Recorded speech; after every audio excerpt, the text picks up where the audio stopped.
राकेश बापटनी फेरलेला आहे सर्व स्पर्धकांच्या मेहनतीवर पाणी।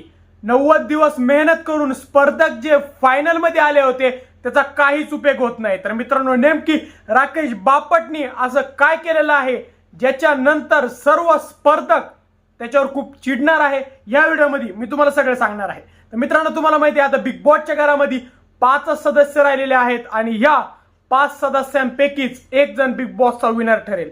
जर मित्रांनो, आता ह्या ज्या वोटिंग लाईन्स आहे त्या फायनल वोटिंग लाईन्स आहे आणि जर आपण याचा निकाल सध्याला बघितला तर नंबर 5 ला सध्याला आहे दीपाली सय्यद, नंबर 4 ला आहे मित्रांनो विशाल कोटियान, नंबर 3 ला आहे अनुश्री माने, नंबर 2 ला आहे तन्वी कोलते आणि नंबर 1 ला राज्य करत आहे राकेश बापट। त्यामुळं वोटिंग वरून सरळ सरळ कळत आहे की राकेश बापट हा बिग बॉस फायनलला लीड करत आहे आणि तो पण साधा सुद्धा नाही तर खूप जास्त मार्जिननी लीड करत आहे।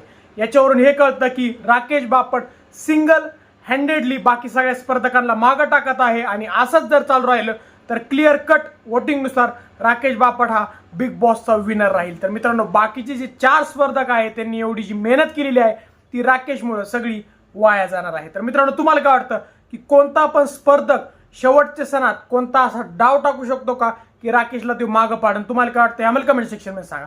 व जर तुम्हाला आमचा व्हिडिओ आवडला असेल तर व्हिडिओला लाईक आणि शेअर करा व जर तुम्ही आमच्या चॅनल नवीन असल्यास चॅनलला सबस्क्राईब करा।